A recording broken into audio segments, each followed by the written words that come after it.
নমস্কার বন্ধুরা, লিটনের হোম কুক চ্যানেলে সবাইকে স্বাগত। আশা করি তোমরা সবাই ভালো আছো।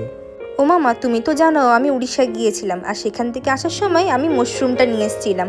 মাশরুম খেতে তো আমি খুব ভালোবাসি, কিন্তু এই রেসিপিটা জানি না যে কী করে রান্না হয়। তুমি একটু রান্না করে আমাকে শেখাবা? আচ্ছা, তোকে আমি শেখাবো। তাহলে আমার ভিডিওটা প্রথম থেকে লাস্ট অবধি দেখ, তাহলে তুইও এরকম মাশরুম রান্না করতে পারবি। প্রথমে মাশরুমগুলো ভালো করে ধুয়ে নিবি, নিয়ে তারপরে ছুরি দিয়ে এইভাবে ছোট ছোট করে কেটে নিবি। কারণ কি, মাশরুমে অনেক বালি থাকে, সেজন্য মাশরুমটা ভালো করে ধুয়ে নিবি। আচ্ছা, বুঝলাম। মাশরুমটাকে ভালো করে ধুয়ে নেব। তাহলে এই মাশরুমটা রান্না করতে কী কী মশলা লাগবে বলো তো মামা? এই মাশরুমটা রান্না করতে বেশি কিছু মশলা লাগে না, অল্প উপকরণ দিয়েই রান্নাটা করা যায়। যেমন ধর, আদা, রসুন আর পেঁয়াজ। প্রথমে আদাটা ছোট ছোট করে কেটে নিবি, আর 3-4টে পেঁয়াজ নিয়ে নিবি। পেঁয়াজটা ভালো করে এইভাবে কুচিয়ে নিবি। আমি যেমনভাবে কুচিয়ে নিয়েছি এইভাবেই তুইও কুচিয়ে নিবি। আর নিয়ে নিবি হচ্ছে কিছু রসুন। আমি যেইভাবে রান্নাটা করব, তুইও সেইভাবে রান্নাটা করবি কিন্তু, তাহলে খুবই সুস্বাদু হবে মাশরুমটা। এই দেখ, আমি পেঁয়াজগুলো কুচিয়ে নিয়েছি, তারপরে রসুনটা এখন ছাড়িয়ে নিচ্ছি। এই মাশরুমটা অনেকভাবেই রান্না করা যায়। যেমন ধর, চিলি চিকেন করে যেরকম, সেরকমভাবে তুই ক্যাপসিকাম দিয়েও তুই সব কিছু দিয়ে মাশরুমটা রান্না করতে পারবি। তা তোকে প্রথমে আমি প্লেনভাবে রান্না করাটা শেখাচ্ছি। এইভাবেই তুই করবি প্রথমে। এইভাবে করে খেয়ে দেখ, ভালো লাগলে তুই ওইভাবে রান্না করবি।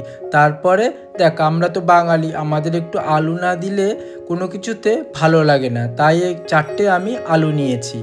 আলুটা ছুরি দিয়ে ভালো করে এইভাবে আমি ছাড়িয়ে নিলাম। ছাড়িয়ে নিয়ে তারপরে আলুটা ছোট ছোট করে কেটে নেব।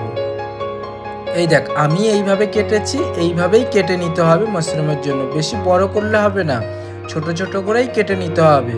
আলুটা ভালো করে কেটে ধুয়ে নিতে হবে, ধুয়ে ভালো করে ভেজে নিতে হবে কিন্তু। তারপরে এই দেখ, টমেটো নিয়েছি, টমেটোটা একটু ছোট ছোট করে কুচিয়ে নিতে হবে। এই দেখ, আমিও এইভাবে কুচিয়ে নিয়েছি, তুইও এইভাবে নিবি কিন্তু, তাহলে কিন্তু খুব ভালো হবে রান্নাটা। তারপরে টমেটোটা কুচানো হয়ে গেছে। এই দেখ, সব কিছু আমার কাটাকুটা কমপ্লিট হয়ে গেছে। এখন আমি রান্না করতে যাব। সব কিছু আলু টালুগুলো ভালো করে ধুয়ে নিয়েছি। এখন গ্যাসটা ধরিয়ে কড়াই চাপিয়ে এখন একটু গরম জল করে নেব। গরম জলের ভিতরে দিয়ে দেব হচ্ছে লবণ, আর সামান্য পরিমাণে একটু লবণ। কারণ কি, মাশরুমগুলো এখন সেদ্ধ করে নিতে হবে। অবশ্যই সেদ্ধ করে নিবি কিন্তু, নাহলে কিন্তু বালি থেকে যাবে, তাহলে খেতে পারবি না কিন্তু। এই গরম জলে দেওয়ার কারণ একটাই, যে মাশরুমে অনেক বালি থাকে, তাই ভালো করে সেদ্ধ করে নিতে হয়, নাহলে কিন্তু বালিগুলো যায় না। তাই দেখ, আমিও এইভাবে গরম জলে দিয়ে নাড়াচাড়া দিয়ে এখন আমি ঢাকা দিয়ে রাখবো। অবশ্যই কিন্তু ঢাকা দিয়ে রাখবি, একটু সেদ্ধ করেও নিতে হয় কিন্তু। আর এদিক দিয়ে মশলাগুলো সব করে নিচ্ছি। যেমন ধর, আদা রসুনটা আমি মিক্সচার মেশিনে দিয়ে করে নিচ্ছি, তুইও করে নিবি এইভাবে। তুই দেখ, সব কিছু রান্না বাটা মশলায় ভালো হয়। তা যেহেতু এখন তো আর বাটা বোটা করে না কেউ, তাই এখন মিক্সচার মেশিন হয়ে গেছে, তাই সবাই এখন মিক্সচার মেশিনেই পেস্ট করে নেয়। এই দেখ, আমিও নিয়েছি। ঢাকাটা উল্টে দিয়ে এই দেখ, মাশরুমটা কত কমে গেছে, দেখ জল গলে গেছে মাশরুম থেকে। তারপরে মাশরুমটা নাড়াচাড়া দিয়ে এখন একটি ঝুড়িতে ঢেলে নিলাম। অবশ্যই ঢেলে নিয়ে তারপরে ভালো করে ধুয়ে নিতে হবে কিন্তু, আবার ধুয়ে নিতে হবে কিন্তু। একটি গামলায় ঢেলে নিবি, ঢেলে নিয়ে জল দিয়ে, ঠান্ডা জল দিবি, ঠান্ডা জল দিয়ে ভালো করে নাড়িয়ে চাড়িয়ে একটু ভালো করে ধুয়ে নিবি কিন্তু। 2-3 বার ধুয়ে নিবি, কোনো সমস্যা নাই। আমি এই দেখ, খুন্তি দিয়ে একটু নাড়াচাড়া দিয়ে ধুয়ে নিলাম। আমি 2-3 বার ধুয়েছি, তোকে আমি একবারই দেখালাম। তারপরে কড়াইতে তেল দিয়ে দিলাম। কড়াইটা গরম হয়ে গেছে, কড়াইতে তেল দিয়ে দিলাম। তারপরে এখন আলুগুলো ভালো করে ধুয়ে নিয়ে একটু লবণ দিয়ে আলুগুলো সব ভেজে নিতে হবে। অবশ্যই আলুগুলো কিন্তু ভেজে নিবি, ভেজে নিলে খুবই ভালো হয়। এই দেখ, আমিও একটু হালকা ভেজে নিয়েছি, যেহেতু নতুন আলু সেজন্য একটু সাদা সাদা হয়েছে ভাজাটা। তারপরে ওই তেলের ভিতরে দিয়ে দিবি ওই মাশরুমগুলো। মাশরুমগুলো একটু ভেজে নিতে হবে কিন্তু অবশ্যই।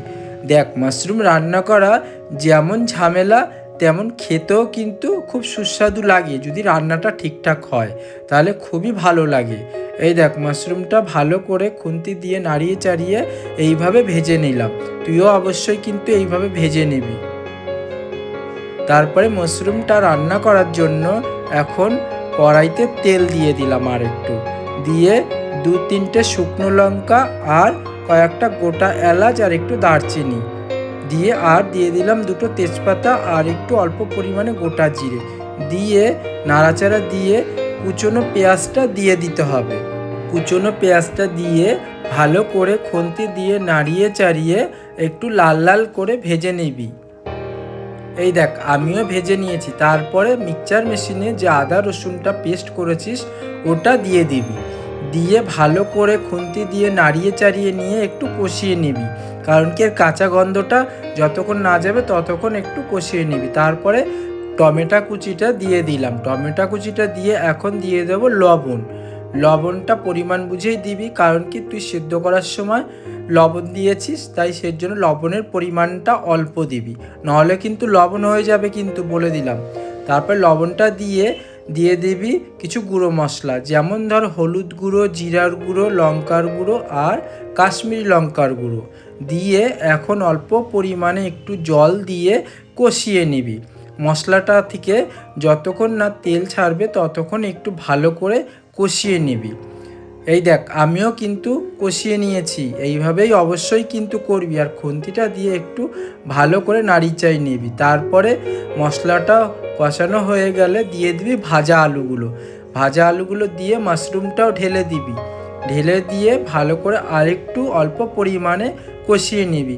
আর একটা জিনিস অবশ্যই জানবি, যে কোনো জিনিস যদি ভাজা থাকে, যেমন ধর মাশরুমটার আলুটা যেহেতু ভাজা, রান্না করতে বেশি টাইম লাগে না। এই দেখ, আমি ভালো করে একটু কষিয়ে নিলাম, তুইও এইভাবে কষিয়ে নিবি। এরকম মাশরুম রান্না করে তুই যদি পরোটা বা রুটির সাথে যদি খাস না, বা লুচির সাথে, খুবই সুস্বাদু লাগবে। একবার করে খেয়ে দেখবি, তাহলে দেখবি খুব ভালো লাগবে। এইভাবেই রান্নাটা করবি, আমি তোকে যেভাবে শেখাচ্ছি এইভাবেই তুই রান্নাটা করবি। দেখ, আমিও ভালো করে কষিয়ে নিয়েছি। এখন দিয়ে দিলাম জল। জলের পরিমাণটা অল্প দিবি, বেশি জল দিবি না, কারণ কি এই মাশরুমটা একটু গামাখা হলে তাহলে খেতে খুবই ভালো লাগে। দেখ, আমি কিন্তু বেশি জল দেইনি, অল্প পরিমাণে জল দিয়ে এখন ভালো করে ফুটিয়ে নিয়ে নাড়াচাড়া করে নিয়ে একটু রান্না করে নেব। তারপরে দিয়ে দেব কি অল্প পরিমাণে একটু গরম মশলা। গরম মশলার গুঁড়োটা দিয়ে খুন্তি দিয়ে একটু নাড়িয়ে চাড়িয়ে নিলাম। এই মাশরুম আমি যেভাবে রান্না করেছি অবশ্যই কিন্তু এইভাবেই রান্না করবি, তাহলে কিন্তু খেতে খুবই ভালো লাগবে। বাহ, রান্নাটা খুবই সুন্দর হয়েছে, আর কালারটাও হেবি সুন্দর এসছে, আর রান্না করাটাও অনেকটাই সোজা।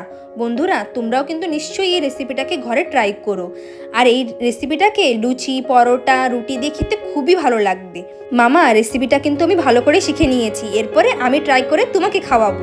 যে দাদাভাই দিদিভাই ভিডিওটা দেখছেন, ভিডিওটি ভালো লাগলে চ্যানেলটি সাবস্ক্রাইব করবেন, লাইক শেয়ার করতে ভুলবেন না। সুস্থ থাকবেন, ভালো থাকবেন সপরিবারে।